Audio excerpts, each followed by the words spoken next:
Hey, rock stars, it's time to elevate your workspace. At Work Office Furniture has been transforming offices across North America for over 40 years with premium furniture and expert design solutions. Whether you need adjustable desks, office pods, or a complete workspace overhaul, At Work has everything to help you create a space that drives success. The Business Development Podcast Studio has relied on At Work from the start, and their products have been nothing short of extraordinary. But At Work isn't just about furniture. It's about crafting environments where business thrives. Their expert team designs workspaces and maximizes productivity, comfort, and creativity. Rodney from At Work says it best. At Work's been in business for over 40 years now, and we're growing across Canada and beyond because we take care of people. We don't just sell office furniture, we make sure it works. It's fast and hassle-free. At Work is on the move, bringing high-quality office furniture and expert design solutions to more businesses than ever. Whether upgrading a home office or outfitting a corporate space, At Work delivers and installs your ideal workspace anywhere in North America. A well-designed office is an investment in your success. Visit atwork.ca, that's atwork.ca, to explore their incredible range and transform your workspace today. At Work Office Furniture, empowering entrepreneurs to create, thrive, and design their futures. Welcome to episode 248 of the Business Development Podcast. And today I'm joined by Ken G, an award-winning business development leader, master storyteller, and one of the best community builders I know. We're about to dive deep into the art of telling stories that actually grow your business. Stick with us. You don't want to miss this episode. The great Mark Cuban once said, "Business happens over years and years. Value is measured in the total upside of a business relationship, not by how much you squeezed out in any one deal." And we couldn't agree more. This is the Business Development Podcast, based in Edmonton, Alberta, Canada, and broadcasting to the world. You'll get expert business development advice, tips and experiences, and you'll hear interviews with business owners, CEOs, and business development reps. You'll get actionable advice on how to grow business. Brought to you by Capital Business Development, capitalbd.ca. Let's do it. Welcome to the Business Development Podcast. And now your expert host, Kelly Kennedy. Hello, welcome to episode 248 of the Business Development Podcast. And today it is my absolute pleasure to welcome back Ken G. Ken is an award-winning business development leader, respected community builder, and master storyteller from Edmonton, Alberta. With roots as a radio and TV broadcaster and a proven track record as a serial entrepreneur, Ken has spent decades connecting people and championing local businesses across Alberta and beyond. He built one of Edmonton's leading commercial moving and logistics companies, formerly served as the head of member relations with the Edmonton Chamber of Commerce, and today continues to live out his lifelong passion as a horse racing announcer at multiple racetracks across Western Canada, with his home track being the Track on 2 in Lacombe, Alberta. Through his company, AK Media, Ken helps businesses craft and share their stories through compelling multimedia solutions that generate traction and build trust in a crowded market. Ken's warm, authentic approach has earned him deep networks across North America and a reputation as a true connector. An early listener favorite on the Business Development Podcast, Ken first appeared way back on episode 22, Major on the Majors with Ken G, bringing his signature wisdom, humor, and practical storytelling insights to business owners everywhere.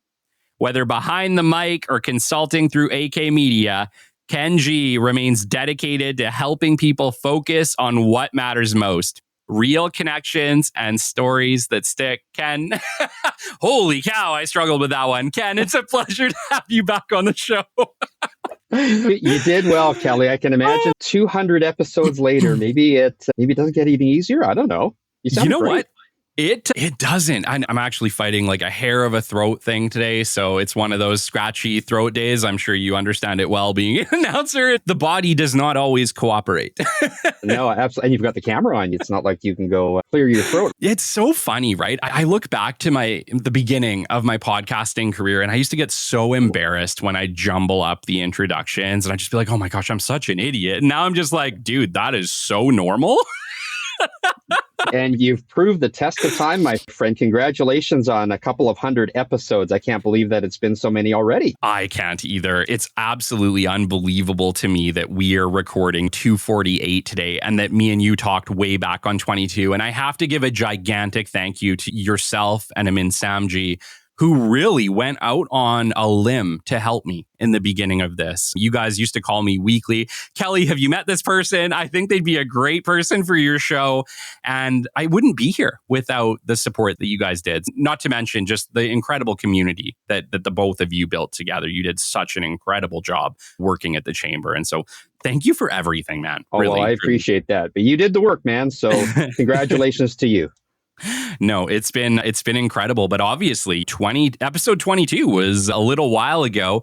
You have an incredible story, an incredible journey. I don't necessarily need you to walk us through the whole thing. For the people that are listening, episode 22, you can go back and listen to it. Major on the Majors with Ken G. He goes over his backstory completely. But please, for the new listeners, Ken, lead us into who is Ken G. How did you end up on this incredible journey? Yeah, just a background on myself in terms of I'm born and raised in Edmonton, the son of immigrant parents, learned how to work really hard with them in their family business. It was really funny because somebody actually mentioned my family business last week in historic Edmonton on Facebook.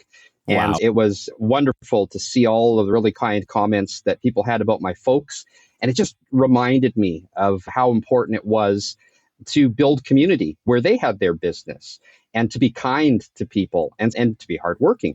And so that was really touching to see those comments. But born and raised here in Edmonton, began a professional announcing career at the age of 14, announcing sports. So while everybody else was working at the mall, I did a stint at the mall as well. I was out announcing sports and getting paid for it, getting to cut class. So that was the start of my broadcasting career, which was my childhood dream.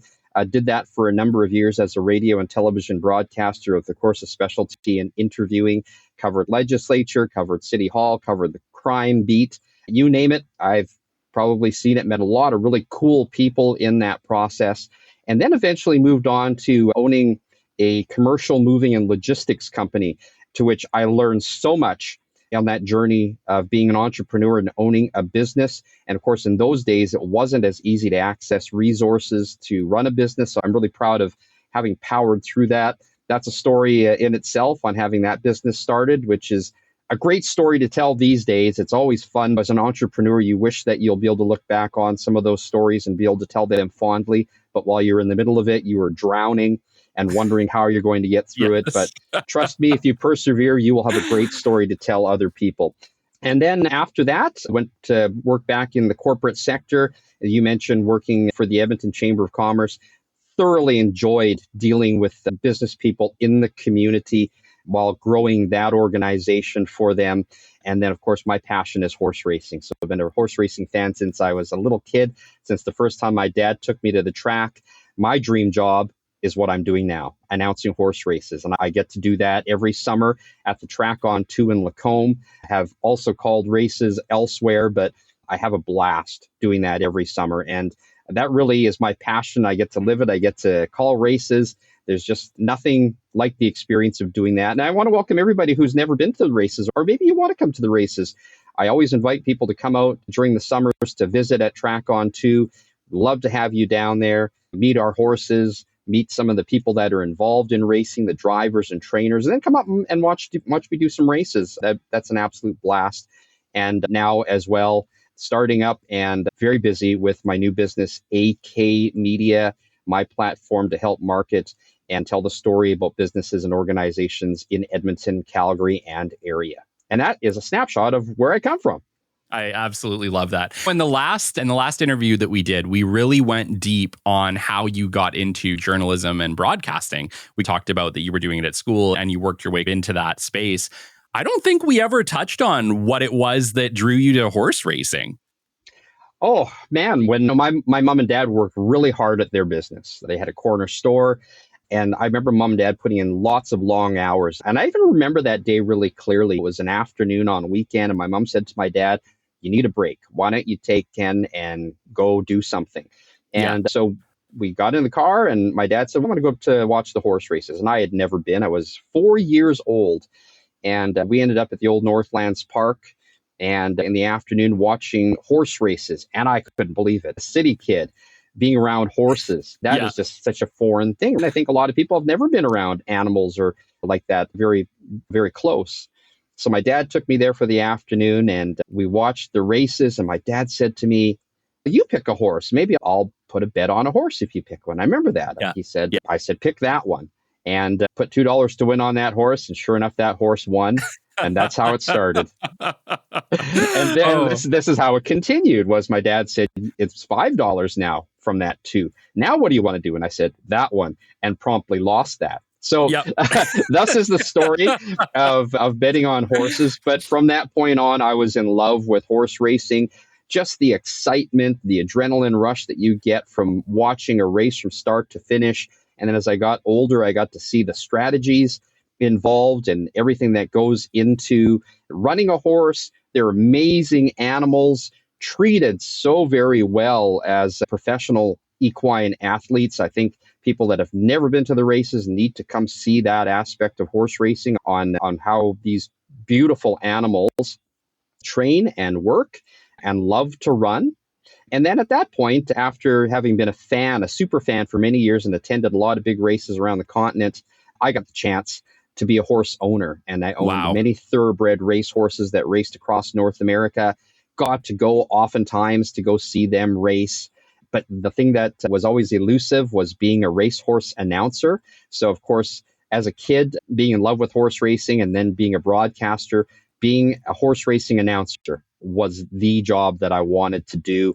There's only a few guys in the province that do I it. So bet. what were the chances of me ever being able to do it? But hey, the power of networking and opening my mouth, I asked for the job and I got it. Was the inaugural announcer at Century Mile. And the rest is history. Get to live my dream every summer.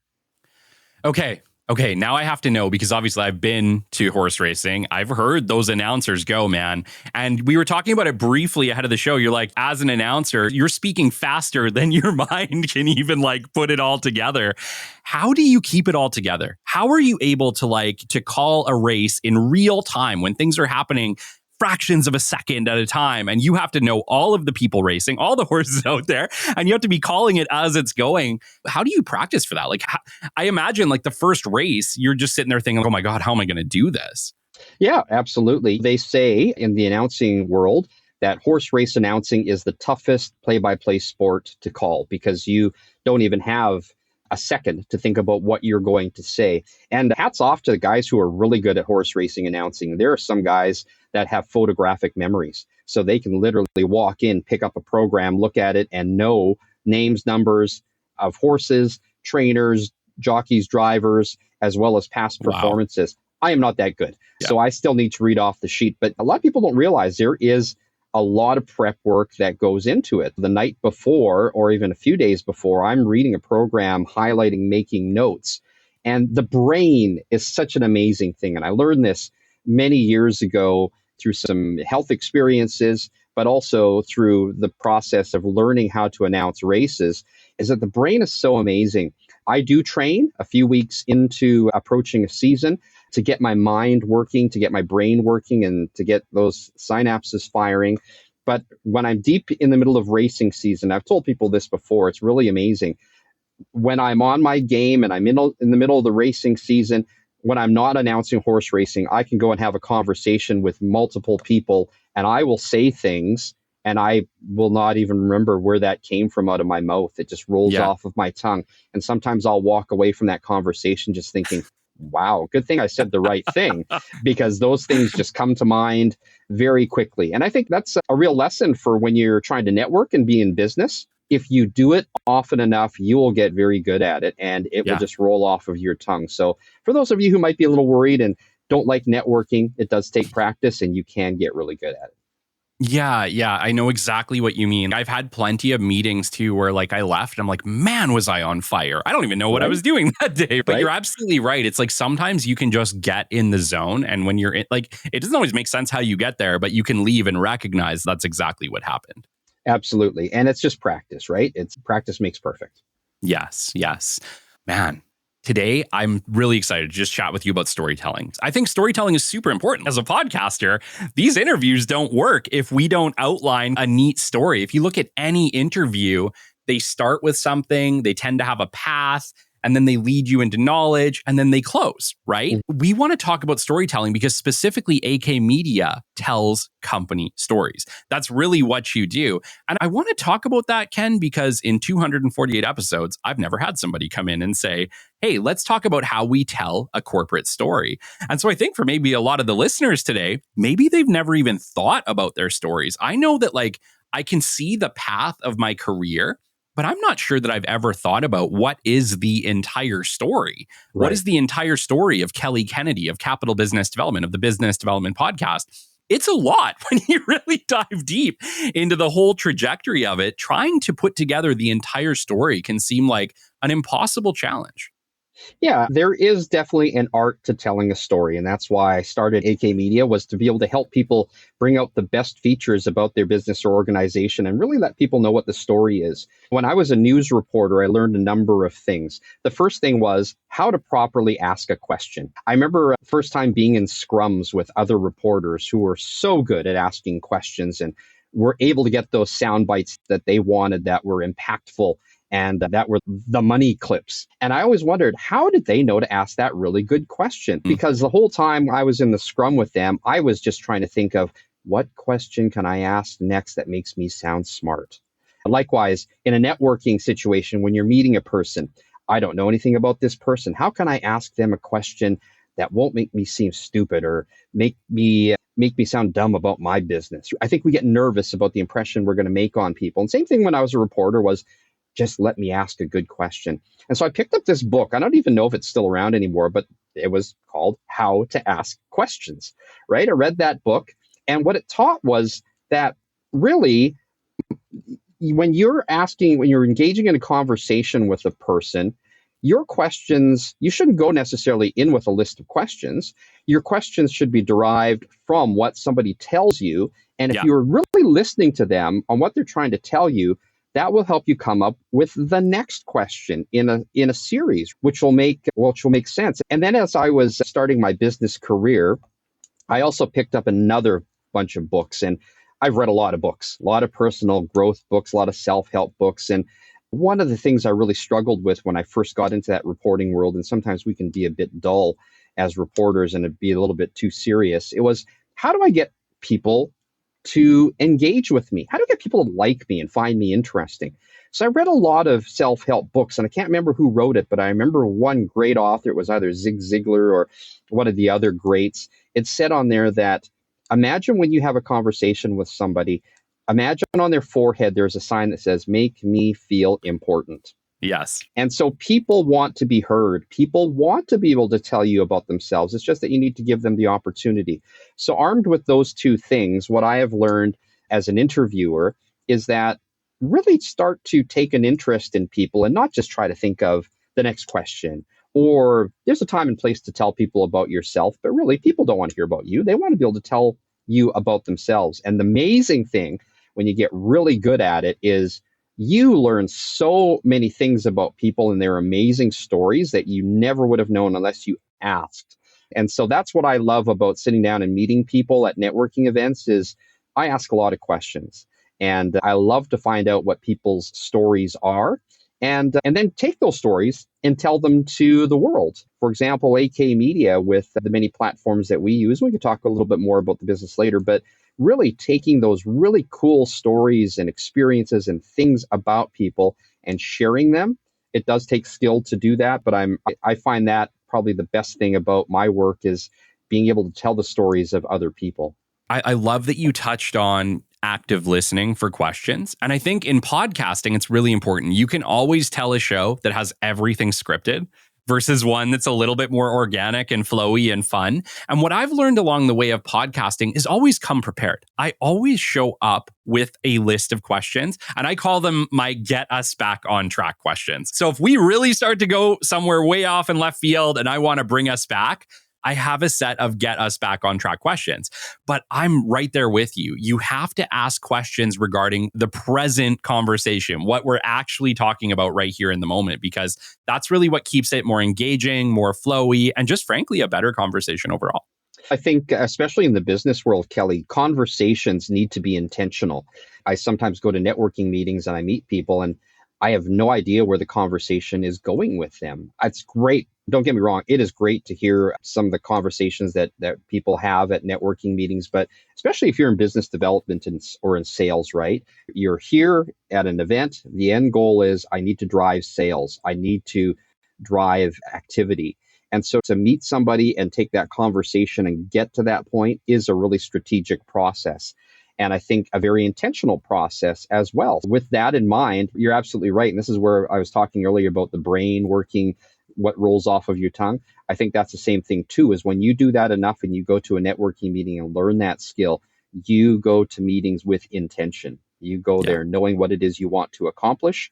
And that's where your conversations get directed.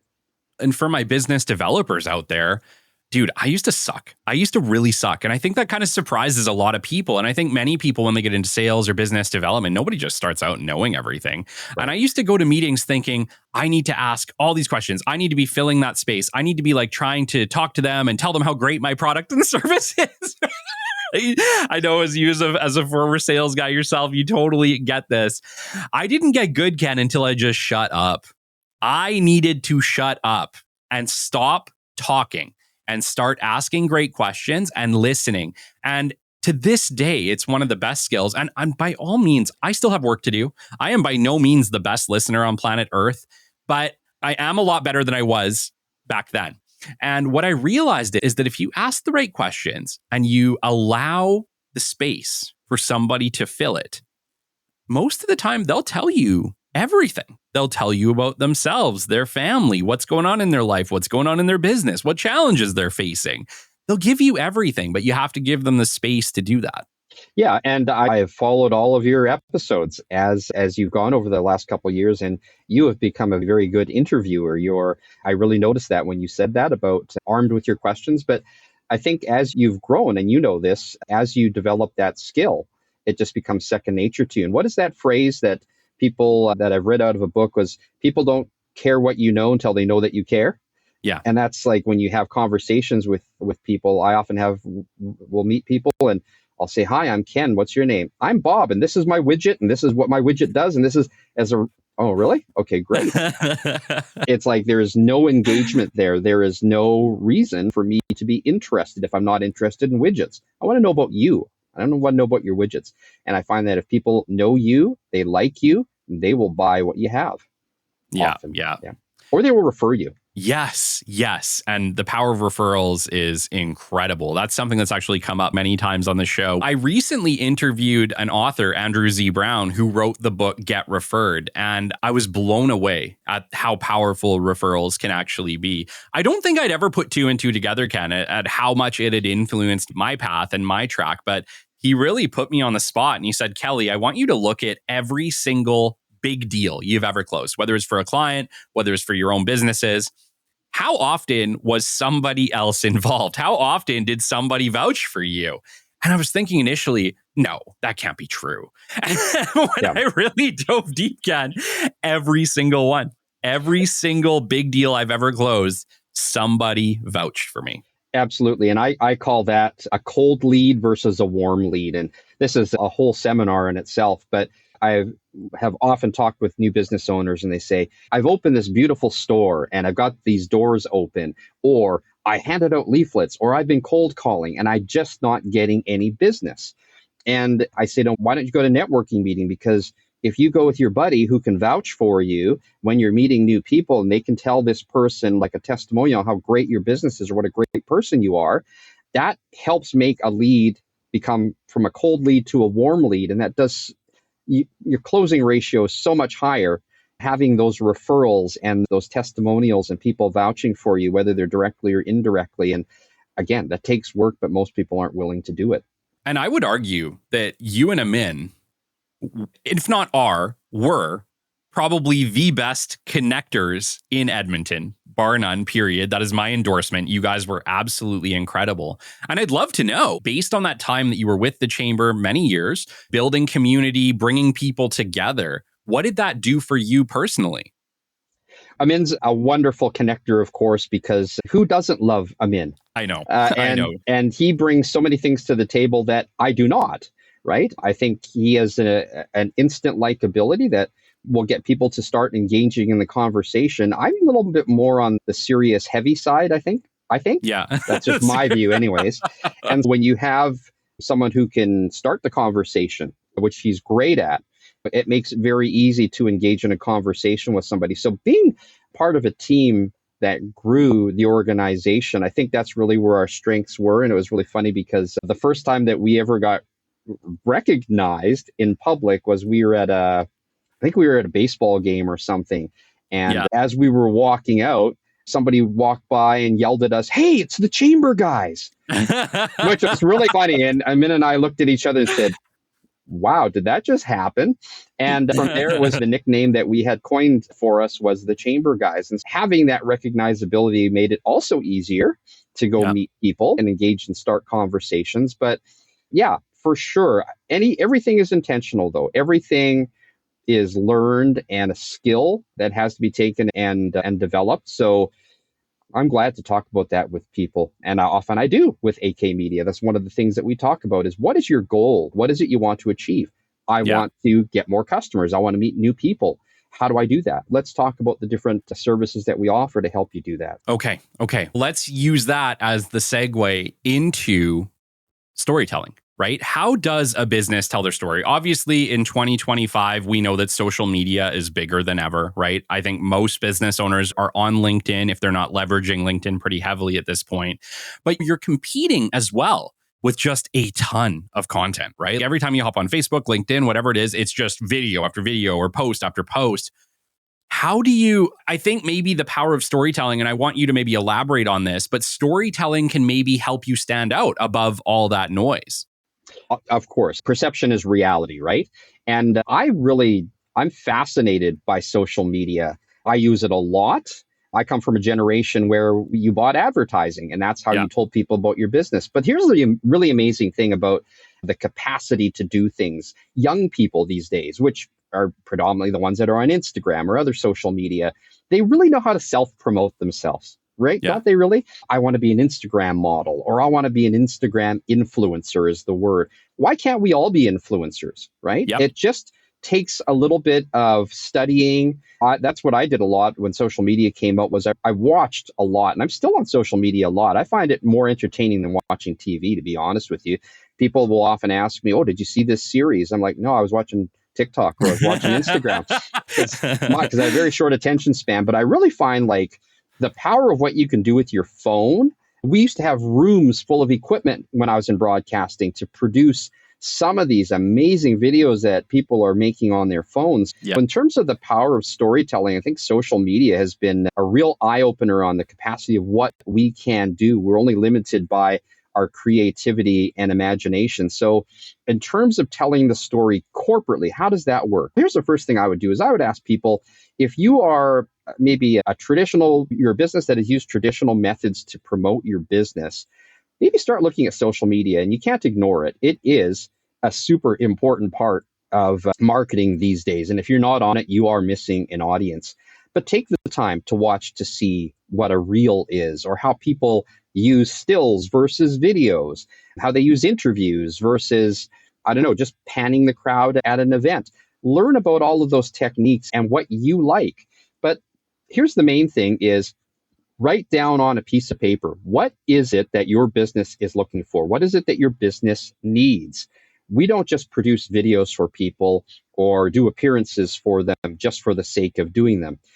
There's always a strategy behind it. So what is your goal? What is it you're trying to achieve? I ask this oftentimes of clients, and they say, I want more business. Okay, that's a good answer. But what's your metric? How do you quantify that? I don't know. What should I be using? Okay, you have to pay your bills. You have to make money. Maybe that's the first metric we start with is how many new clients do you need? Or bottom line, how much money do you want to bring in? What is it that you're trying to achieve? Yeah. Then let's break it down. From that goal, how many new clients do you need? How many new widgets do you need to sell? What is special about your widget? Then here's the other thing about storytelling. Once you've got your goal, what is it? Tell me about your business. And as a storyteller in the broadcasting world, as a news reporter, when I was in a scrum or I was at a news conference, I had to listen to an hour, 2 hours of what somebody was telling me and then really pick out the story. What is the story from this news conference? What is the real story out of this scandal that is developing? And learn how to pick that thing out that is special about your business, make you different, and find a way to tell that story. And that's where my specialty comes in is tell me your story. Let me find out what's special about you and what I think people will really enjoy hearing about you, and then package that in a way that is impactful and that draws interest. And I think a lot of people don't give themselves enough credit. Doesn't matter what kind of business or organization you have, there is something special and unique about your story that will blow people away and draw them to want to find out more about you, and even maybe to the point of using your business or your services. That is an important part about corporate storytelling. Yeah. Wow. There was a lot to unpack there. I'm going to start maybe at the beginning when you were talking about utilizing social media. And you specifically talked about utilizing not just one form, but many forms, using obviously stories from people, using pictures, using video. Do they have to use all of these things to tell the whole story? Do you find that for a company to truly tell their whole story, they need to leverage multiple forms of media, written content, pictures, and video in order to structure it properly? That is a really good question, Kelly. Like I even find and of course I am still based in Edmonton as well as in Calgary. I split my time now between the two cities because I heard a rumor that people were telling people I'd moved to Calgary. And Can't have that. then I was afraid to leave my apartment because I didn't want people thinking that I had changed hockey allegiances or something. But I find that there's such a difference even in the two markets, right? As far as what works in Edmonton versus what works in Calgary. And so those are some of the things that we talk about with my clients at AK Media. But no, again, it is exactly about what it is your business or organization wants to achieve. And then we sit down and find out how to achieve those goals for you. For some people, what works really well is LinkedIn, promoting their business on LinkedIn. On the other end of the spectrum, sometimes it's people that we work on with a strategy is having me appear at a place. Yeah. Not because like I'm this great guy. It's because of the people that I know that will want to come out and get my take on things, knowing what my record is in the work that I've done before. So those are some different kinds of strategies that we really look at in terms of what will work best for an organization. And no, it's not about having to be on all the platforms. I think there's a platform for different purposes. And to understand how that factors in, I think it's really on an individual basis for each business on knowing, is your business, are you going to get some traction out of this for social media or whatever strategy it's going to use? It's not a blanket thing. And I think this is where the difference is between successful marketers and not successful marketers is if you're a marketer who thinks if I make beautiful slides, if I make beautiful reels, that's marketing. Yeah. I disagree. That is not marketing. That is being able to design some great things, but taking those after you determine what the client's goals are, that's marketing. Yeah. Yeah. Is it important who tells the story? Absolutely, it is. I sometimes get requests from people that say to me, hey, will you do a sit down one-on-one with me and do an interview with me? Because I like the look of you asking me questions and me answering them. And quite honestly, you don't need me in the picture. You're a great speaker. You can tell the story. You've just never had anybody ask you the right questions before. So oftentimes that's what I will do is I will extract myself from that and I'll be the one asking the questions. You'll never see me in the video or hear me, but it allows people a chance who I know are able to tell the story better than I could and let them shine and let them have the opportunity to do that. And that was one of the things I really found when I was working with businesses at the Chamber. I met so many people that had amazing stories and could tell me face to face what the great things were about their businesses. But when they got into a social setting, sometimes they were a little nervous, or they didn't have Yeah. a platform where they could do that and tell their story. And that was a little bit of my role there, was being able to tell their story. But in terms of giving them business advice and all that stuff, really wasn't my role, Yeah. although I could. And so being able to have AK Media and now offer that to people on what I was doing, except on a bigger scale, has really been an exciting time for myself to hear their stories and being able to share them very openly now, as well as being able to give people that opportunity to use us to tell their story. Yeah, people find this really surprising when I tell them that I really struggle with personal video. And they're like, Kelly, you have hundreds of podcast episodes. We see you live on Authentic Hustle every week. We see you in the clips all the time. And I'm like, no, but it's not the same. Yeah. And it's like, there's something completely different about this conversation we are having right now. Even though we are going to share some clips from this, even though there will be some video content from this conversation, it has a completely different feel than when I pick up my cell phone and I'm shooting a video like I did this morning. I honestly, Ken, I've been struggling quite a bit with the personal video side, even though I know how critical and important it is here in 2025. But I've been pushing myself. You may have noticed over the past month, I'm starting to pick up my phone more, shoot some more personal videos, throw them up on LinkedIn, and I'm getting better with each one of them. But man, it still feels, it feels like my brain just goes blank. When the phone comes up, I'll have this great idea. I'll know exactly what I want to talk about, what story I want to tell. But the moment I hit record on that damn phone and I'm looking into it, I don't know, man. I struggle with it. Is that something that you see with a lot of the people you work with? Absolutely. And I'm not as much anymore, but when I started out, even in a career in broadcasting, here's me who wants to be a public voice, self-conscious all of the time. And that was something that I've really had to get over, because I think I'm a pretty good communicator. But I think as far as being self-conscious about how I appear on video and things like that, yeah, for sure. Those are things that we all need to get over and just get to the task at hand. And that's really something that we can take into any kind of task that we're nervous about, whether or not we don't feel comfortable being on camera. We don't feel comfortable going to networking meetings or talk to somebody. You know what? When the bills pile up and you got to pay a bill and you got to go make money, I think you get over the discomfort very quickly to drive your business. And sadly, sometimes that's what I see. Sometimes I see people who are not willing to get uncomfortable in their businesses, and that terminates the business. Yeah. You got to do what it takes to make your business go. Yeah, it's been a personal struggle. I'm not going to lie. I really have struggled with the video aspect. And the funny thing is, Ken, it's obviously I know better, right? I've interviewed so many people. I've been public in this way for a couple of years now.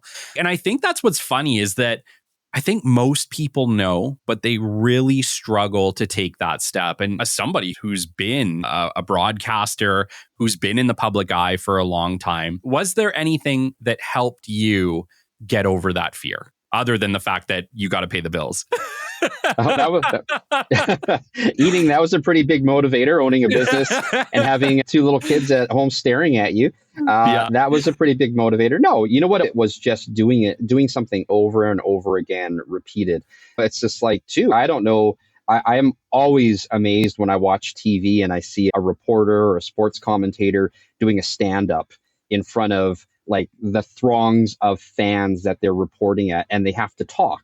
A stand-up is at the end of a news story when a reporter appears, or when they cut to a shot at a sporting event and the commentator's talking. That always blows me away, because I would be so self-conscious about doing that. Unfortunately, when I call races, yes, maybe in some days there are hundreds or thousands of people that are viewing, but they're doing it online, so I never see them, so I never have to be self-conscious about that. But I think it's just repetition. It's like anything you do. I think a lot of people get self-conscious when they go to networking meetings. I have people that refuse to go to networking meetings because they are so self-conscious about meeting people, not knowing what to say. And I used to be that way as well. So here's hope for you guys. If I can do this stuff, you can do it too, because I was always at that same place where I was always self-conscious about meeting new people or having to get up to speak. It's just that I've done it so many times that I'm used to it now. And by the way, Kelly, I would never know that about you, about being self-conscious with the camera, because you're everywhere and we always see you everywhere. But that's the power. That's the power of using social media and cameras is you can do that take 100 times and get the best one and post it. People will never know that you struggled with it.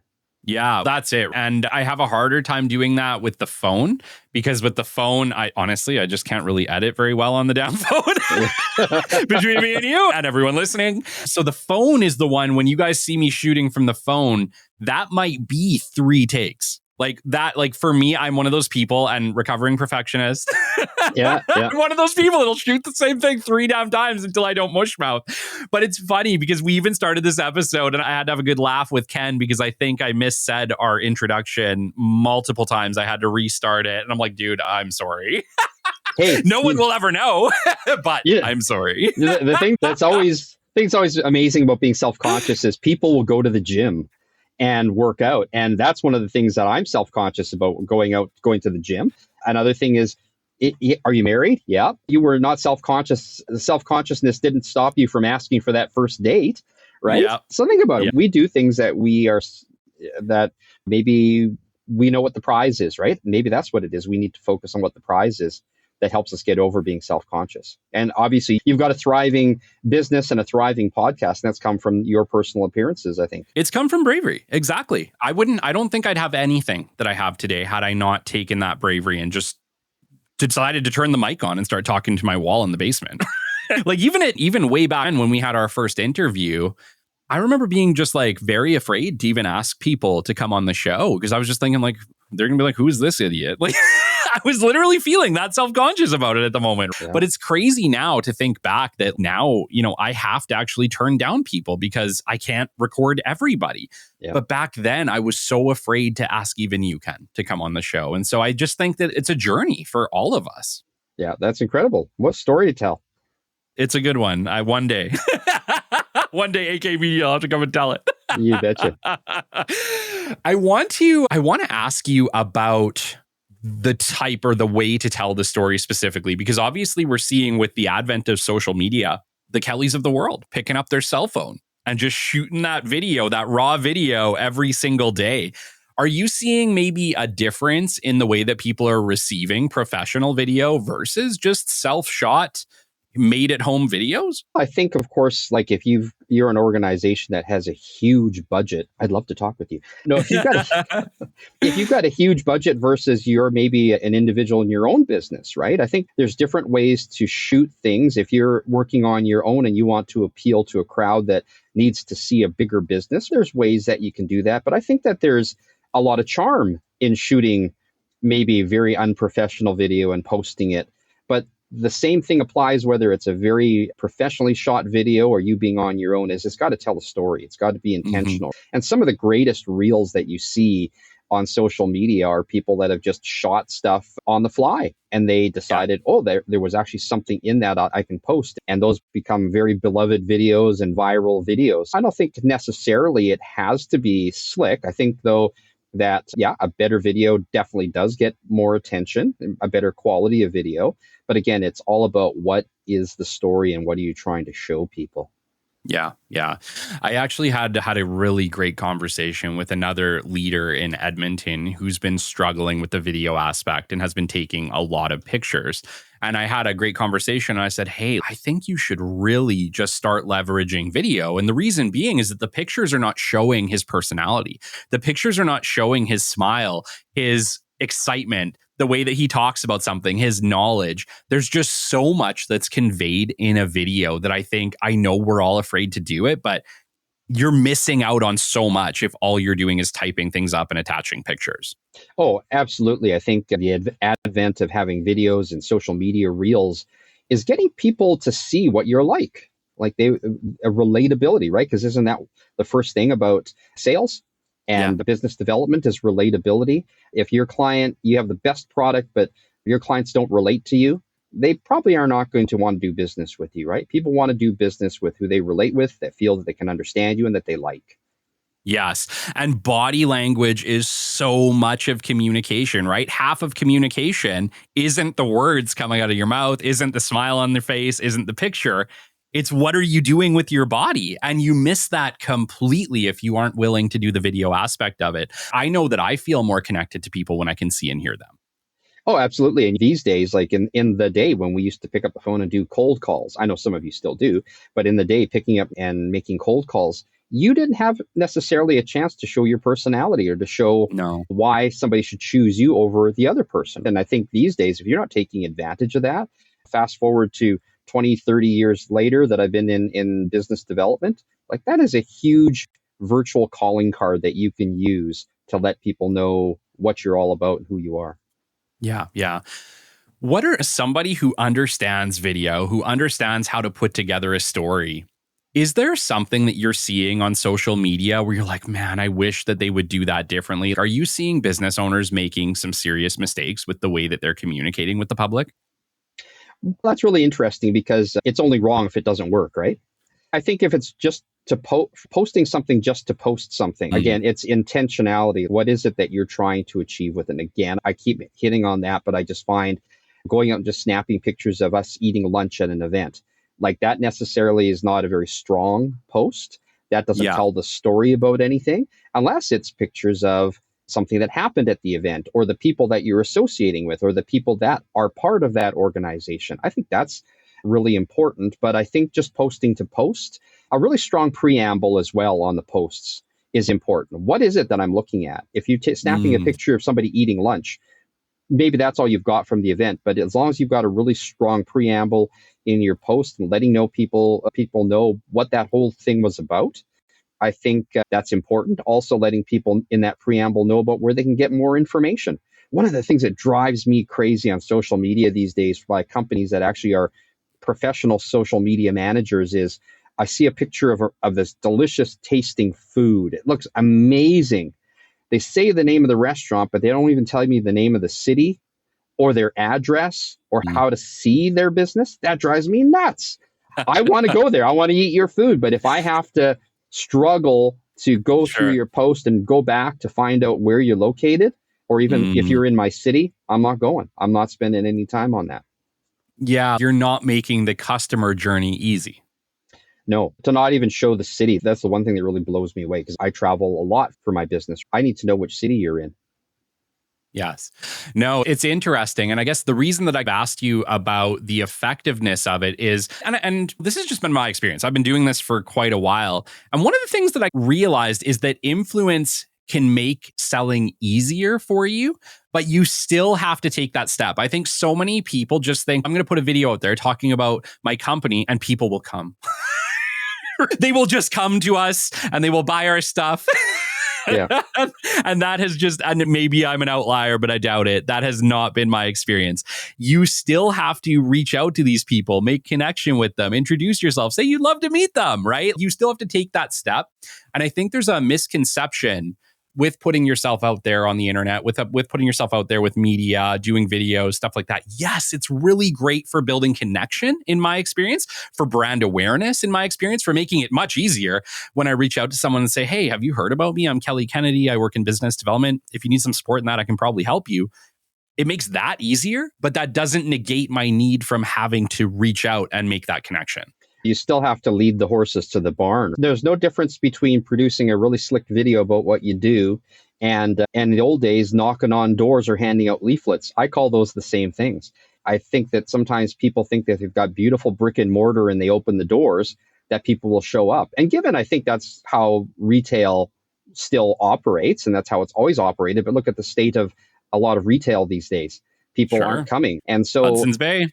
I think that having, and I always said this too, when I started my moving company was I would know guys that I worked with who were super fantastic moving guys. They were great workers and they'd go spend $150,000 on a tricked out truck and trailer. And then they would just say, I'm open for business now. How come I've got no business? And a couple of years later, they're selling that truck because the wheels aren't turning. And it's just because you've got the most beautiful truck does not mean people are going to come see you. And the same thing is, I have the most beautiful retail outlet or I have the most beautiful whatever it is. People are not going to come use your business until you lead them to your business and actually put them in the horses in the barn, as I always tell people, right? You've got to tell that story about what you're doing. You've got to invite people. I even had recently somebody ask me about their struggling restaurant and bar. How come people aren't coming? What would you do different? We've got great food. We've got this great place and we have bands that play, but no one's showing up. And I said, how often are you out in the community? Are you at your local chamber of commerce lunch and telling people about your bar?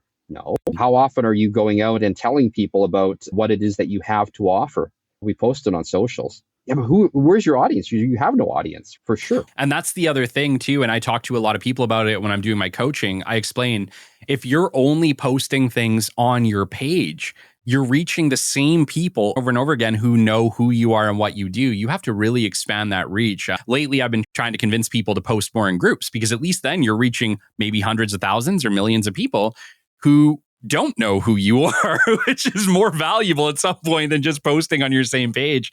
And I've heard, I'm not sure how true it is, Ken, but I've heard that corporate pages on LinkedIn are really struggling to grow. That's a whole other discussion. I would agree with that.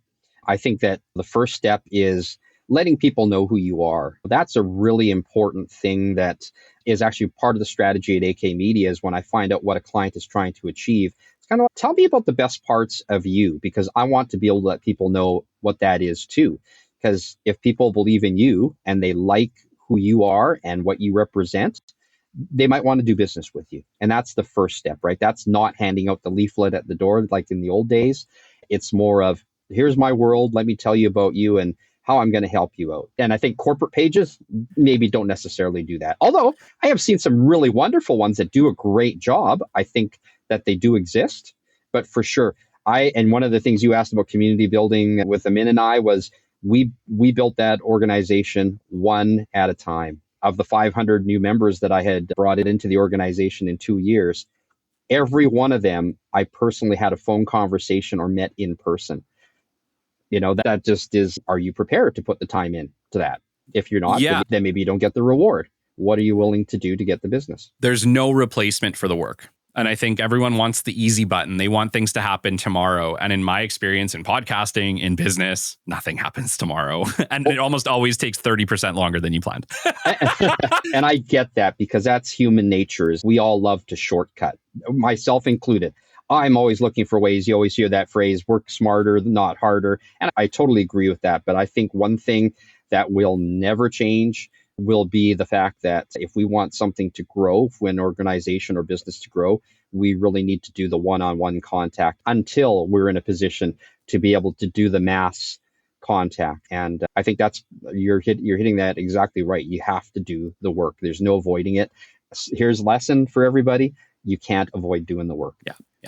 On that note, lead us into AK Media. And it's funny that we're talking about this specifically, because when I asked you before we started today, do you even have a logo yet for AK Media? You said, no, Kelly, I'm actually too busy to get the logo right now.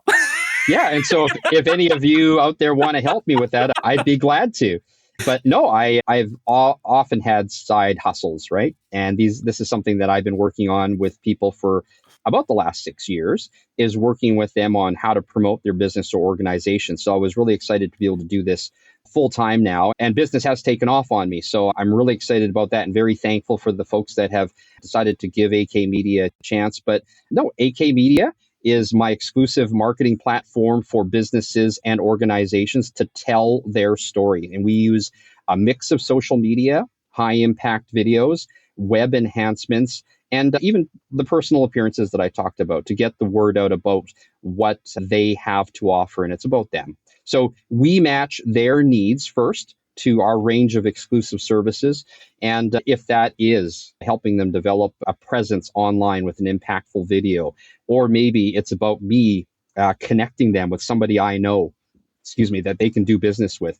That's a really important feature of what I do. And I think is my niche is interviewing, because I think I'm able to get the best out of people and help them tell their story about what it is they've been wanting to tell people. That was something that I always, when I was working with businesses, a couple thousand businesses, always the thing that people, when they called me, was, my business is suffering right now.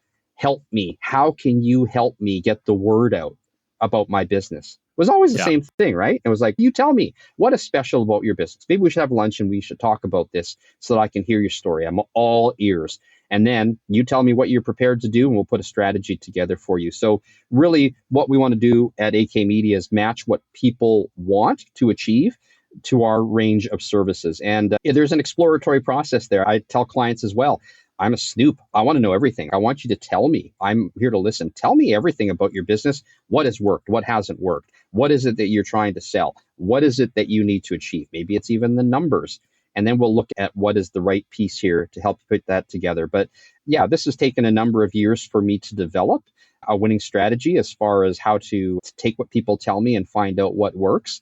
And yes, it's been awfully busy. I'm on a web page trying to figure out how to develop a website for myself, and boom, somebody calls me and says they need help with this. And it's a great problem to have. I am humbled and I'm extremely thankful, but I will one day get that page set up. So it's a testament to the community you built. And I think maybe that's maybe the highlight for today's show is just talking about if you're willing to put yourself out there, if you're willing to help people, if you're willing to be a community builder, the community will build you too. Absolutely. And you know what? That's the power of building community, is being able to take that and do some really great things. And I really want to plug the great work that they're doing over at Jasper Place Wellness Center that I've been helping with affordable housing and homeless. And a couple of years ago, I don't know if everybody knows the story about this, but a couple of years ago, I really wanted to do something impactful for a cause or for a charity through what I was doing, building community at the chamber. And I thought I would love to take an event at Christmas and really leave that in the minds of people to help make a difference in our community. And that's how the Declaration Committee to End the Affordable Housing Crisis was born. My good friend Murray Soroka, who's started Jasper Place Wellness Center, a lot of initiatives in this community to house the homeless, as well as work through things like their addictions, as well as getting people who are homeless from the hospital, have got nowhere to go, to get them off the streets. I partnered with him in 2010, and from his vision of building Alberta's first transitional housing apartment, which we did in 2010 and has had 30 apartments in that building since that time, and hundreds of people and thousands of people's lives have been impacted. From that one vision, we started the Declaration Committee, and that all came from an idea that let's get Edmonton business together. People that I know who are caring, who want to help make a difference in this community. We brought them together in an event.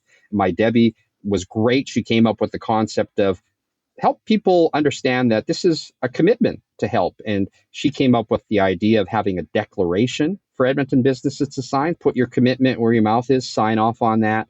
That has grown to a point where now in just 2 years, our committee was able to show the results as we worked quietly. We had a lot of really well-placed people on our committee, and now we are at 4 houses that have already been built that house 12 people at any one time. And so as a result, I think it's almost 500 people now have been through that in the last 2 years, and a lot of them have been placed in permanent, but now are able to be in a position to have permanent residences. This has also been great because bringing partners together was my goal. It seemed that everybody cared, but nobody knew the first place to start. And so they would go do their own things, right? They would go and hand out sandwiches, or they would go do the things that they thought were really important. And that was really great.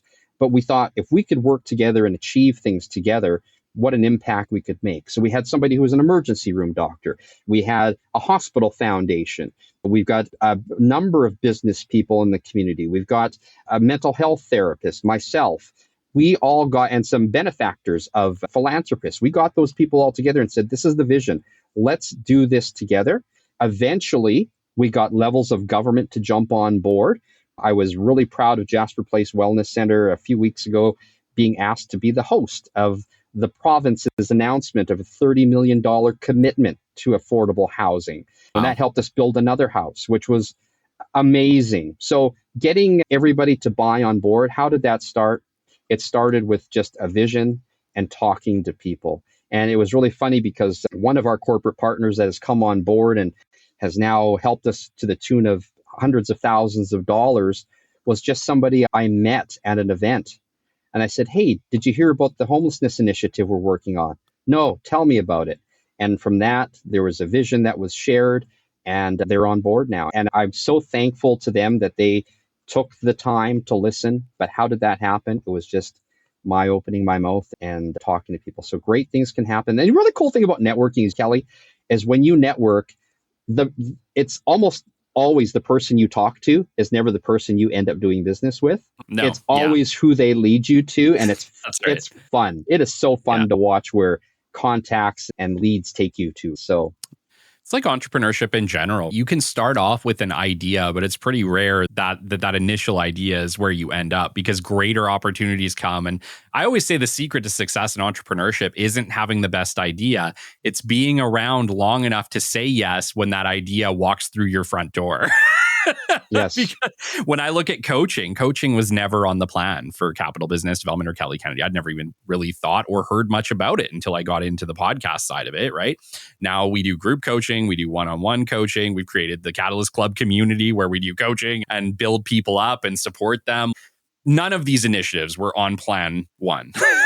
The opportunity walked through the front door and said, do you want to try this? And I was like, yeah, let's do it. Yeah. So, and as entrepreneurs, I think we have to always be open. We have to be prepared for opportunities that will come to us. And when you're not prepared and those opportunities come, if you're not looking for them or you're not aware of them, sometimes they don't happen. And just to tag on to that about working with the homeless as well as working with affordable housing, we are always looking for people in the community that want to make a difference to help us with that. We can't do it by ourselves. And part of being an entrepreneur and a leader is knowing that you are limited on what you can achieve without other people. So yeah, for sure, if you have an interest in helping, or you just want to find out what we've been doing over the last year and a half, 2 years since I started this, be glad to give you a tour, be glad to give you an update, because we can all help in some way. And a lot of people, I don't have money. I'm not a philanthropist. You can be a philanthropist in a lot of other ways. Maybe you know somebody, or you can use your influence to help us make some contacts where we can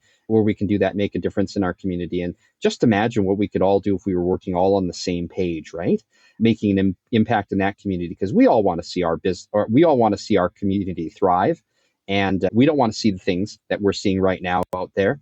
And I think the state that it's gotten to, it's getting worse. And if we don't do something, we don't even recognize our community anymore. Yeah, so for those of us that absolutely. have grown up here, so. Yeah. My commitment then to that is if you can give me some details on that, I will make sure that I push that out to everybody who follows me on LinkedIn, some of the groups that I'm a part of, and we'll try and spread the word for you, Ken. Also, for the people that are listening, where can people get a hold of you? I know you're pretty strong on LinkedIn, but is there a phone number, an email where people can reach out to you if they want to hire you for AK Media or if they want to support any of your initiatives?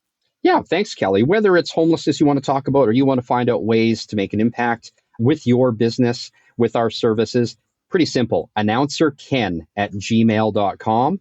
I'm on Instagram. I am on LinkedIn just as Ken G. You can reach me on Facebook Messenger. You can call me if you want, 780-909-7231. One day I will get that website set up, but drop me a message. And I appreciate that, Kelly. That's great. The more that we can get the word out about what we're doing on some of these philanthropic aspects, that would be great. But in terms of being able to help people with their businesses, I am all ears. And probably the biggest way that I meet people, besides them contacting me electronically, is just meeting at an event. If you see me at an event that I'm at, come up and talk to me. I'd love to meet you and find out about what it is that you're doing in the community.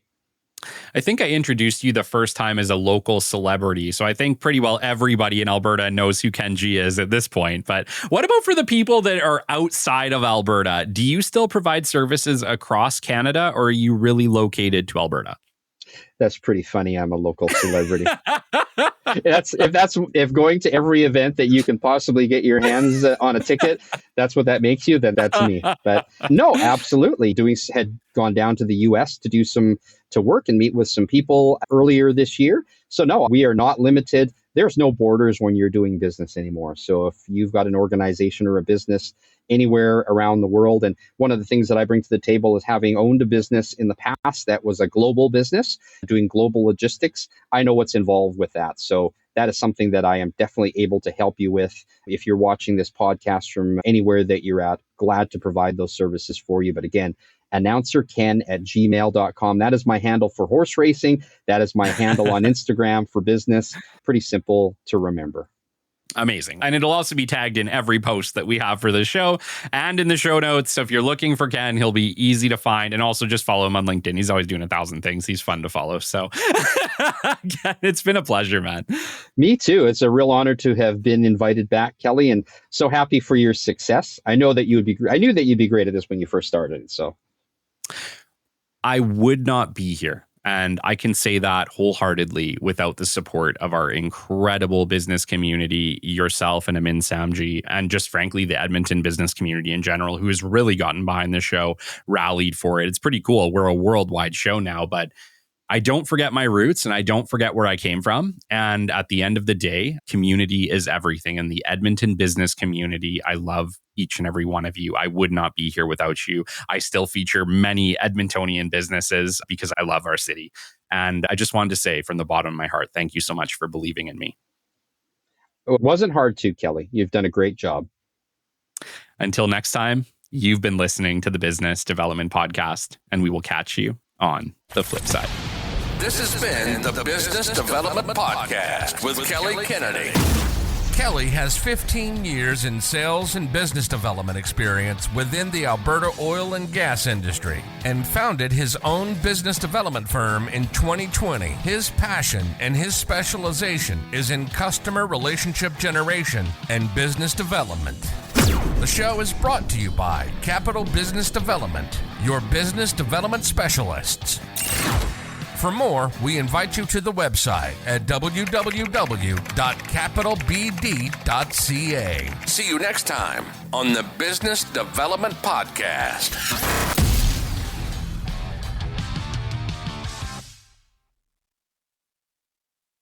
Rock stars, let's dive into something game-changing. Hypervac Technologies, leaders in air duct cleaning innovation. Did you know that they started as a small family-run cleaning business in southern Alberta back in the 1980s? That's right. They've walked in your shoes and understand exactly what you need to succeed. Hypervac has taken that hands-on experience and turned it into powerhouse solutions like the Revolution 360 vacuum and the cutting-edge Cobra View camera system. These tools aren't just designed to clean. They're here to redefine efficiency, helping you tackle more jobs with less hassle. Here's what sets them apart. Their top-selling non-PTO air duct truck has become the gold standard in North America. Add to that immediate worldwide shipping, overnight freight to Canada and the USA, and every product being built right here in North America, well, you've got a partner who's invested in your success. But let's talk impact. Hypervac's mission is bigger than just cleaning ducts. It's about making every breath count because, as they say, your ducts are your lungs. With over 40 years of industry excellence, they're the trusted choice for professionals around the globe. So whether you're looking to upgrade your equipment or start the next big chapter in your business, Hypervac has your back. Head over to www.hypervac.com to see how they're helping pros like you take the industry by storm.